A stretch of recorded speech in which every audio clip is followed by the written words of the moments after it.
an Jabir bin Abdullah radhiyallahu anhu qala kana an-nabiy sallallahu alaihi wasallam yusalli adh-dhuhra bil hajirati wal asra wasyamsu nakiyatun wal maghrib idza wajabat wal isya'a ahyanan wa ahyanan idza ra'akum ijtama'u ajjala wa idza ra'akum abta'u akhara was subha kana an-nabiy sallallahu alaihi wasallam yusalliha bi ghalasin. Dari Jabir bin Abdullah radhiyallahu an, beliau berkata, Nabi sallallahu alaihi wasallam bersabda, atau Nabi sallallahu alaihi wasallam mengerjakan salat duhur di tengah hari yang sangat terik. Adapun salat asar ketika matahari masih cukup cerah. Adapun salat maghrib ketika matahari tenggelam, dan mengerjakan salat isya dengan tidak menentu waktunya. Jika beliau melihat orang-orang telah berkumpul, maka beliau menyegerakan isya. Namun jika beliau melihat mereka telat atau terlambat, maka beliau mengakhirkan isya. Sedangkan salat subuh Nabi SAW mengerjakannya ketika keadaan masih gelap. Kemudian hadis berikutnya, an Abil Minhal Sayyar ibn Salamah qala dakhaltu ana wa abi ala abi Barzat al-Aslami faqala lahu abi hadithna kaifa kana an-nabiy sallallahu alaihi wasallam yusalli al-maktubah faqala kana yusalli al-hajira wa hiya allati tad'unaha al-ula hina tadkhadu asy-syamsu wa yusalli al-asra thumma yarji'u ahaduna ila rihlihi fi aqsal madinati wasyamsu hayyatun wa nasitu ma qala fil maghrib wa kana yastahibu an yuakhira min al-isya allati tad'unaha al-atamata wa kana yaqrahu an-nawma qablaha wal haditha ba'daha wa kana yanfatilu min salatil ghada hina ya'rifu ar-rajulu jalisahu wa kana yaqra'u fiha bis-sittin ila al-mi'ati. Dari Abu Minhal Sayyar ibn Salamah, beliau menuturkan bahwa dirinya dan bapaknya menemui Abu Barzah al-Aslami. Bapak Abu Minhal lantas berkata kepada Abu Barzah, ceritakan kepadaku tentang bagaimana Nabi mengerjakan salat lima waktu. Abu Barzah menjawab, Nabi mengerjakan salat hajir, maksudnya zuhur, yang kalian sebut sebagai salat yang pertama. Ketika matahari telah bergeser, beliau salat asar yang waktunya jika salah seorang di antara kalian kembali ke rumahnya di ujung Madinah, matahari masih dalam keadaan terang berwarna putih. Aku lupa dengan perkataan Rasul tentang salat maghrib. Nabi senang mengakhirkan salat isya yang kalian sebut sebagai salat al-atam. Beliau membenci tidur sebelum isya dan berbincang sesudahnya. Beliau selesai salat subuh ketika seseorang sudah bisa mengenali teman duduknya. Beliau membaca 60 hingga 100 ayat dalam salat subuh tersebut. Ma'asyiral muslimat yang dimuliakan Allah Subhanahu wa taala, ada beberapa faedah yang bisa kita petik daripada hadis ini. Pertama di sini, di mana dalam hadis ini Jabir menyebutkan waktu-waktu pelaksanaan ibadah salat 5 waktu yang dikerjakan Nabi. Jadi Jabir menceritakan kepada kita tentang bagaimana pelaksanaan ibadah saat salat 5 waktu yang diajarkan Nabi, menunjukkan bahwa salat wajib itu ada waktu-waktunya. Inna salata 'alal mu'minina kitaban mauquta. Sesungguhnya salat bagi orang-orang yang beriman itu memiliki waktu-waktu yang tidak boleh diganti. Zuhur, asar, maghrib, isya dan subuh itu sudah ada waktunya, kapan dimulainya, kapan akhirnya, dan tidak bisa digeser-geser. Maghrib dikerjakan di isya, isya dikerjakan di subuh, subuh dikerjakan di zuhur. Harus tepat dikerjakan sesuai dengan waktunya. Kemudian yang kedua, di sini ada faedah bahwa salat zuhur itu sangat dianjurkan atau sangat disunnahkan dikerjakan di awal waktunya. Kapan itu? Ketika matahari condong ke arah barat sedikit. Karena Nabi SAW melarang tidak boleh sholat duhur ketika matahari tepat di atas kepala. Biarkan dia condong ke barat dulu sedikit. Kemudian baru kita sholat duhur. Dan segera sholat. Lah waktu sholat duhur ini akan berakhir ketika panjang bayangan satu benda sama dengan tingginya. Ditambah dengan panjang bayangan karena kecondongan matahari. Jadi sholat zuhur ini berakhir ketika panjang bayangan satu benda sama dengan tingginya ditambah dengan panjang bayangannya. Artinya itu sudah selesai waktu asar. Tapi alhamdulillah sekarang kan pemerintah memudahkan. Tidak perlu kita ini meletakkan satu tiang supaya dikira-kira bayangannya. Karena semua sudah dipermudah oleh pemerintah dan meletakkan kapan duhur, kapan asar.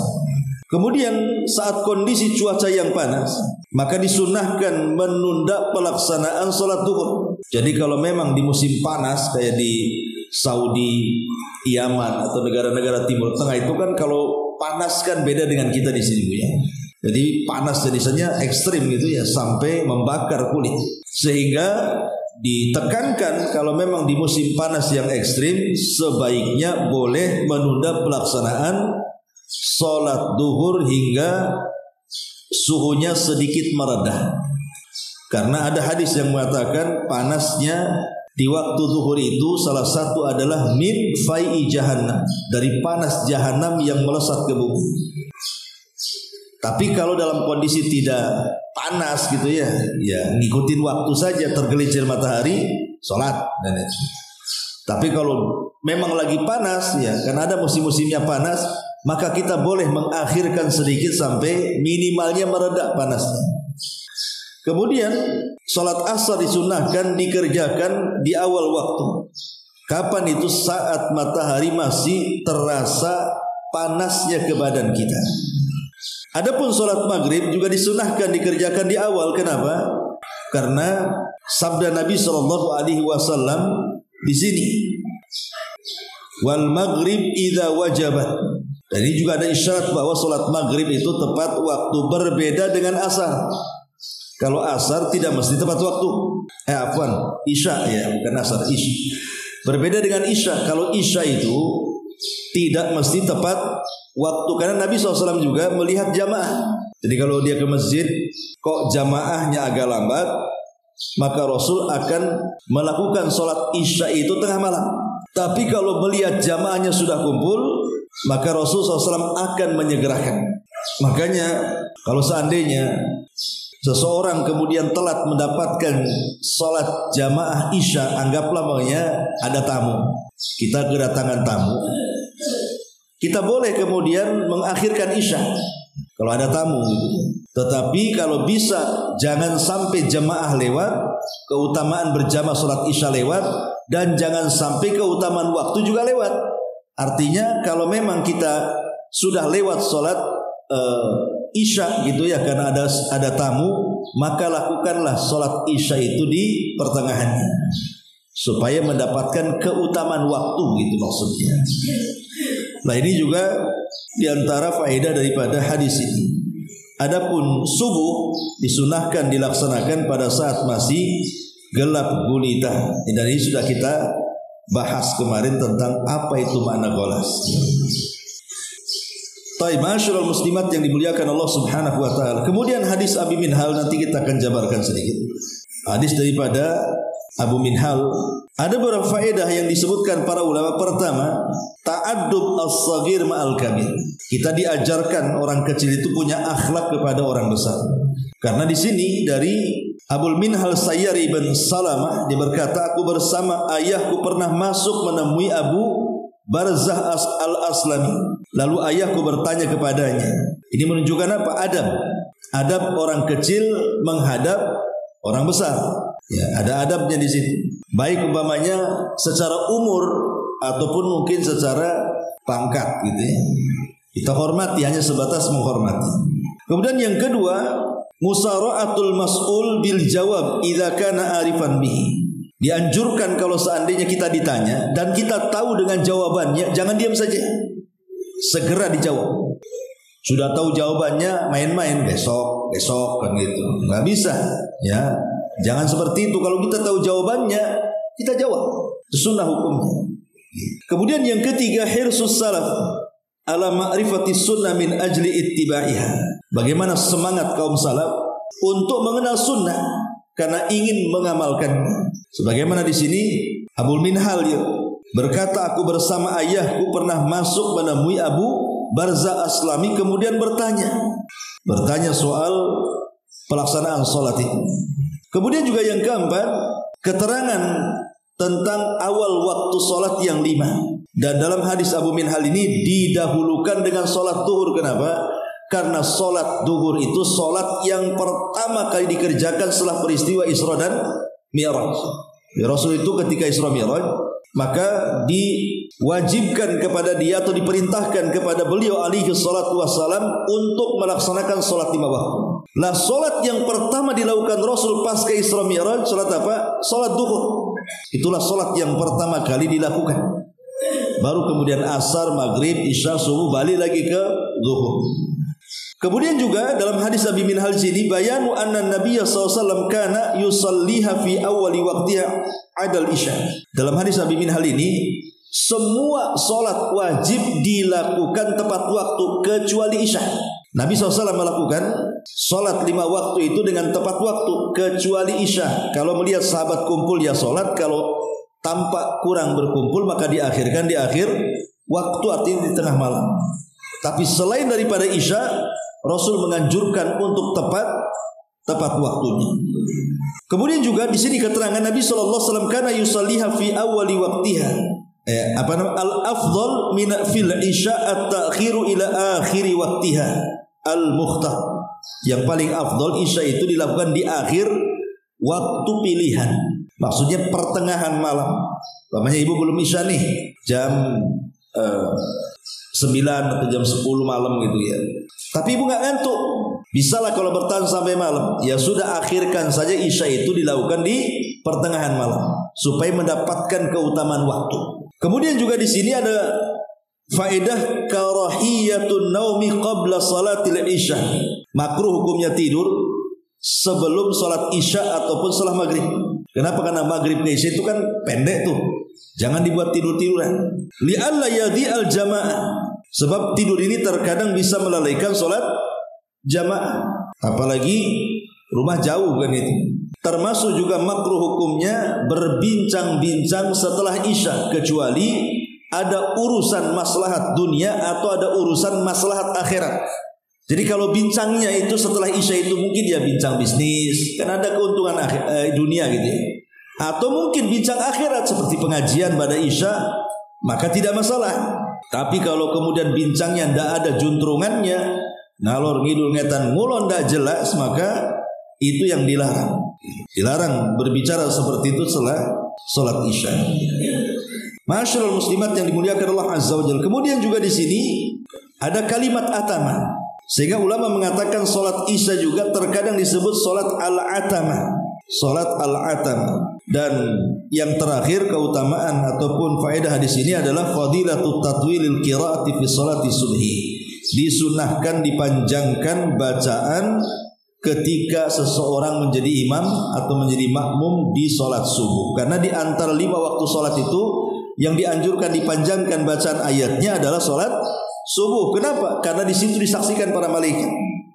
Inilah di antara faedah dari 2 hadis ini. Baik, kita kembangkan. Ma'asyiral muslimat yang dimuliakan Allah Subhanahu wa taala. Salat 5 waktu ini memiliki banyak keutamaan dan keistimewaan. Masing-masingnya tersendiri-sendiri.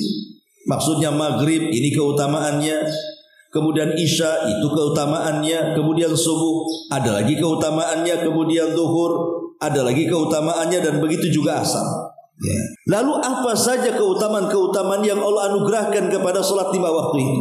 Kita mulai dari sholat duhur dulu, karena memang sholat yang pertama kali dilakukan Rasul pasca peristiwa spektakuler Isra dan Mi'raj. Ya. Ma'asyiral muslimat yang dimuliakan Allah Subhanahu wa taala, adapun keutamaan salat duhur, cukuplah melihat dari keutamaan salat sunnah qabliyahnya atau salat sunnah ba'diyahnya. Kalau kita sudah tahu bagaimana keutamaan salat qabliyah zuhur dan ba'diyah zuhur, maka disitulah kita akan mengenal bahwa salat zuhur itu sangat istimewa. Kalau sunnahnya saja sangat sedemikian istimewa, bagaimana pula yang wajibnya? Apa saja keutamaannya salat sunnah di waktu sebelum dan sesudah zuhur itu? Ma'asyiral muslimat yang dimuliakan Allah Subhanahu wa taala. Pertama, bahwa Nabi sallallahu alaihi wasallam bersabda. Kata Nabi sallallahu alaihi wasallam, "Man shalla arba'an qabla dhuhri wa arba'an ba'daha lam tamassahu nar." Siapa yang menjaga salat 4 rakaat sebelum zuhur dan 4 rakaat setelah zuhur, maka tidak ada neraka yang akan menyentuhnya. Itu keutamaan salat sunnahnya saja. Ibu kalau umpamanya salat 4 rakaat sebelum zuhur, ya tentu 2 rakaat salam ya. Kemudian ibu salat zuhur, kemudian salat lagi 4 rakaat dengan 2 kali salam, maka ibu tidak akan disentuh api neraka. Lah kalau salat sunnahnya saja bisa menjauhkan seseorang dari sentuhan api neraka, tentu salat zuhur lebih hebat lagi karena kan hukumnya wajib. Kalau yang sunnah saja sedemikian hebatnya keutamaannya. Belum lagi keutamaan secara umum. Keutamaan secara umum tentang masalah salat gitu. Seperti salat bisa menghapus dosa, salat bisa mencegah perbuatan keji dan mungkar, dan begitu seterusnya. Ma'asyiral muslimat yang dimuliakan Allah Subhanahu wa taala. Adapun kemudian setelah zuhur ada salat asar. Ya, setelah zuhur itu ada salat asar. Adapun keutamaan salat asar ini besar sekali. Karena salat asar itu adalah salat penentu amalan kita diangkat atau tidak. Jadi salat asar itu menentukan kita. Apakah kita akan diangkat amalan kita ataukah tidak diangkat. Karena pertemuan malaikat pencatat siang dan pagi dan juga petang itu dimulai dari subuh dan salat asar. Makanya orang-orang yang menjaga salat asar itu kata Rasul, man hafadha ala baradaini dakhalal jannah.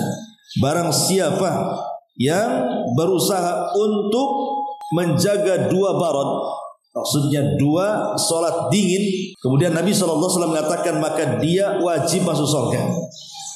Yang dimaksud baradaini di sini adalah zuhur dan juga asar. Kemudian juga di antara keutamaannya yang disebutkan para ulama tentang salat asar di sini, bahwa salat asar itu adalah salatul wusta, salat pertengahan. Salat pertengahan. Dan salat pertengahan maksudnya di sini adalah salat yang disebut dalam Al-Qur'an sebagai salat wusta. Karena ada ayat yang mengatakan hafidhu ala salawati was salatil wusta, jaga oleh kalian 5 waktu salat terutama salat wusta. Sebagian ulama mengatakan yang dimaksud wusta di sini adalah salat asar. Jadi kalau ibu bisa menjaga salat asar dengan baik, maka salat-salat yang lainnya ibu bisa lebih jaga lagi. Karena itu penentu masalahnya. Salat asar itu menentukan ibadah-ibadah yang lainnya. Bahkan lebih daripada itu, penyebab terbesar kita mendapatkan nikmat Allah di sorga dengan mampunya kita atau diberikan kesempatan untuk memandang wajah Allah itu, salah satunya adalah orang yang menjaga salat asar. Jadi akan diberikan nikmat yang sangat besar melihat Allah Subhanahu wa ta'ala. Ma'asyiral muslimat yang dimuliakan Allah Subhanahu wa ta'ala, dan banyak lagi. Kemudian setelah asar ada maghrib. Ya. Lalu apa keutamaan daripada salat maghrib?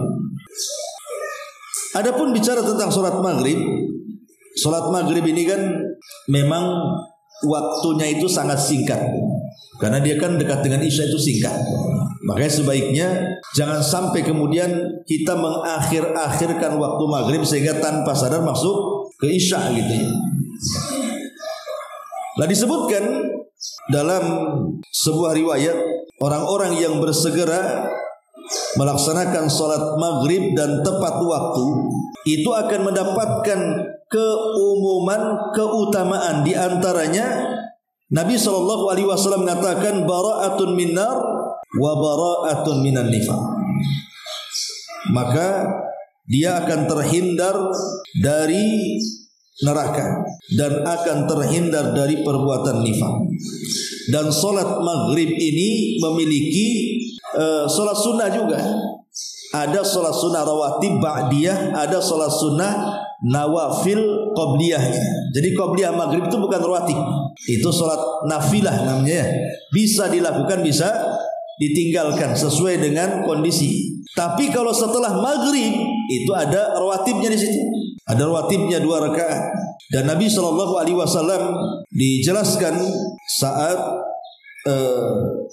beliau terhalang solat ini ya, solat asar tadi ya.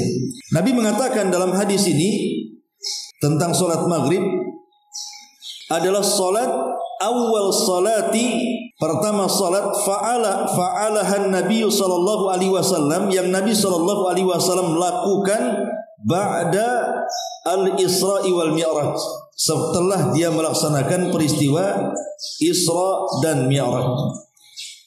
Dan kebanyakan para ulama ketika bicara soal maghrib hendaklah disegerakan dan makruh diakhirkan. Kalau datang maghrib ibu segerakan, jangan diakhirkan. Terutama sekarang nih berbuka puasa, ya kan, terkadang saking keasikan makan, nah itu akhirnya jam 7 baru maghrib. Alasannya jam 7 adalah 10 menit ke isya kan, itu makruh hukumnya. Ya, jadi sholat maghrib itu diawalkan segera. Ibu ambil kurma, ibu ambil air, nah, setelah azan langsung sholat. Nanti kalau mau makan agak banyak setelah sholat saja. Nah ini juga hati-hati karena keasikan berbuka terkadang tidak sadar 20-30 menit lewat baru setelah mendekati isya baru kemudian terburu-buru sholatnya. Makanya kata para ulama di sini tentang sholat maghrib ini disunnahkan ta'jilu sholatil maghrib, disegerakan sholat maghrib. Kemudian wakarihu ta'khirah, dan sebagian ulama memakruhkan orang-orang yang suka mengakhirkan sholat maghrib. Dan ingat bahwa sholat maghrib ini dikategorikan, menyegerakan sholat maghrib ini dikategorikan bagian daripada fitrah, bagian daripada fitrahnya manusia. Nabi mengatakan la tazalu ummati alal fitrah, umat ini senantiasa masih berada di atas fitrah. Maksudnya di atas fitrah itu di atas keislaman, di atas akal sehat dan keislaman. Malam yuakhirul maghrib, selama mereka tidak mengakhirkan maghrib. Sebaiknya jangan sampai sholat maghrib diakhir-akhirkan. Kemudian setelah maghrib ada namanya sholat isya. Ada namanya sholat isya. Nabi mengatakan, man hafadha ala hataini sholataini fi jama'atin arba'ina lailatan kutibat lahu bara'atun minnar wa bara'atun minan nifaq. Jadi barang siapa yang menjaga 2 solat, maksudnya isya dan subuh, dia jaga tuh 2 solat, itu isya dia jaga, subuh dia jaga, maka dia akan terlepas pertama dari api neraka dan yang kedua terlepas dari kemunafikan. Kemudian dalam riwayat yang lain Nabi SAW mengatakan laisa salatun athqala 'alal munafikin minal fajri wal isya. Tidak ada salat yang paling berat dilakukan orang-orang munafik melebihi salat fajar dan salat isya. Jadi orang munafik itu paling berat melaksanakan 2 salat ini. Makanya siapa yang menjaganya maka akan terhindar dari sifat kemunafikan. Dan bagi laki-laki sangat dianjurkan berjamaah karena ada hadis yang mengatakan man shallal isya fi jama'atin faka'annama qama nisfal laili wa man shalla subha fi jama'atin faka'annama shalla laila kullah. Barang siapa yang salat isya berjamaah maka seolah-olah dia salat malam separuh malam. Barang siapa yang salat subuh berjamaah seolah-olah dia menghabiskan malam itu dengan salat malam. Dan ini keutamaan yang luar biasa. Ini salat isya. Kemudian yang selanjutnya adalah salat subuh, salat yang terakhir ya. Dan salat subuh jelas keutamaannya ya. Pertama, kita akan diberikan cahaya yang sempurna pada hari kiamat. Rasul mengatakan, "Basyiril masyaina bidzulami bin nurit tami yaumil qiyamah." Berilah kabar gembira orang-orang yang berjalan di kegelapan dengan cahaya yang sempurna kelak pada hari kiamat. Maka orang-orang yang berjalan untuk melaksanakan subuh, kemarin sudah jelaskan, wanita juga dianjurkan sholat subuh datang ke masjid. Ya, walaupun tentu sholat di rumah lebih baik, tetapi sahabiah di zaman Nabi SAW mengambil manfaat di waktu subuh untuk berjamaah bersama Rasul sekalian olahraga, karena di situ ada cuaca yang sangat baik sekali untuk kesehatan. Kemudian juga sholat subuh ini disaksikan para malaikat. Disaksikan para malaikat sama dengan sholat asar. Bahkan bacaan Quran di sholat subuh akan disaksikan para malaikat. Karena Allah mengatakan, Inna Quran al-fajri kana mashhuda. Sesungguhnya bacaan di sholat subuh itu disaksikan para malaikat. Sehingga satu-satunya sholat yang disunahkan dipanjangkan bacaannya adalah sholat subuh. Dari sholat 5 waktu itu, sholat subuh itu dianjurkan panjang. Rasul sekurang-kurangnya 100 ayat lebih yang dibaca. Ya, kalau juz amma itu kan rata-rata 3 ayat, 6 ayat gitu ya. Tapi Rasulullah SAW kalau sholat subuh itu sampai tidak kurang dari 100 ayat. Kenapa Rasulullah SAW menyunahkan memanjangkan bacaan dalam sholat subuh itu? Karena bacaan di sholat subuh itu disaksikan oleh para malaikat. Termasuk juga sebab kita akan memandang wajah Allah di sorga. Tadi sudah saya jelaskan, ada 2 sholat yang bisa menjadikan kita lebih banyak memandang wajah Allah. Pertama menjaga sholat asar, dan yang kedua membaca sholat subuh ya. Jadi betul-betul menjaga sholat subuh. Kemudian juga bahwa bangunnya kita di sholat subuh itu sebuah nikmat. Jadi kalau kita dibangunkan di sholat subuh itu sebuah nikmat yang luar biasa. Kenapa demikian? Karena kita bisa mematahkan ikatan-ikatan setan yang ada di tengkuk kita. Yang sering saya ceritakan hadis, siapa yang sholat di malam hari maka setan akan datang, kemudian mengikat di tengkuk kita sebelah kini 3 ikatan sambil mengatakan tidurlah karena malam masih panjang. Kalau dia bangun maksudnya untuk subuh, kemudian berzikir hilang 1 ikatan. Kalau dia berwudu hilang 2 ikatan. Kalau dia subuh maka hilang 3 ikatan. Dan dia akan memiliki hati yang baik, dan dia memiliki tujuan hidup di hari itu. Tapi siapa yang tidak bangun subuh, apalagi lewat subuh, maka hatinya akan busuk, dan banyak masalah menimpa yang dia sendiri tidak tahu masalah itu datang dari mana.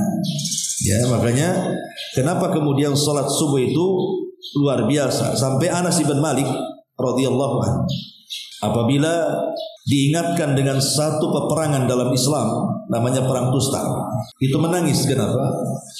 Karena Anas bin Malik itu tidak pernah meninggalkan subuh berjamaah dan selalu tepat waktu, kecuali di perang Tustar. Dia sholat subuh itu ketika terbit matahari. Alasannya kenapa? Karena benteng Tustar itu kan kuat tuh, sehingga tidak bisa ditembus oleh para sahabat, dan mereka harus menjebol benteng itu selama 1,5 tahun kurang lebih. Jadi kota itu dikepung oleh para sahabat, bentengnya tidak roboh-roboh, sudah 1 tahun lebih. Ya, bisa saja kekalahan kaum muslimin kan kalau kehabisan bekal. Qadarullah, benteng itu roboh di saat masuk waktu subuh, sehingga sahabat tidak mungkin menyia-nyiakan kesempatan kan gitu ya. Sudah 1,5 tahun mereka ngepung, ketika bentengnya roboh masuk pula waktu subuh. Nah, kalau mereka sholat dulu umpamanya, ya bisa saja kemudian musuh akan memperbaharui benteng lagi kan gitu. Karena ada kesempatan mereka pun masuk dalam pertempuran di saat waktu subuh, sampai ketika dimenangkan peperangan itu rupanya sudah terbit matahari.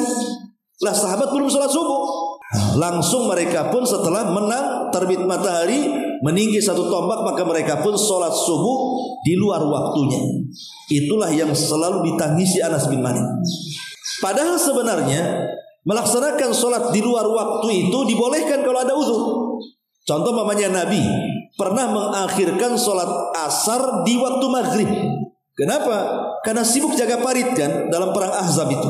Jadi karena sibuk menjaga parit jangan sampai musuh masuk ke kota Madinah, akhirnya kemudian Rasul tanpa sadar waktu asar hilang, datang waktu maghrib dan Rasul belum sholat asar. Akhirnya Rasul pun sholat asar di waktu maghrib.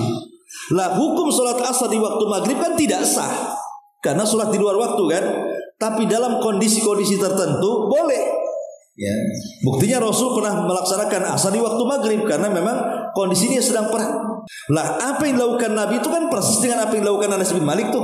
Anas bin Malik pun melaksanakan subuh di luar waktunya karena kondisi terdesak ketika peperangan. Kalau tidak diserang maka mereka akan gagal. Akhirnya betul istiad para sahabat, mereka menyerang, akhirnya menang. Cuman masalahnya sholat subuhnya diakhirkan, bukan diakhirkan sampai habis waktunya. Baru kemudian setelah terbit matahari mereka pun melaksanakan sholat subuh. Lah Anas bin Malik kalau diceritakan tentang perang Tustar itu menangis dan menangis. Bukan karena kemenangan haru, tapi dia menangis karena dia tidak pernah meninggalkan sholat subuh tepat waktu kecuali di perang Tustar. Itu masalahnya ya. Inilah diantara syarah daripada dua hadis tentang mawaqitus shalah, waktu sholat. Wallahu a'lam.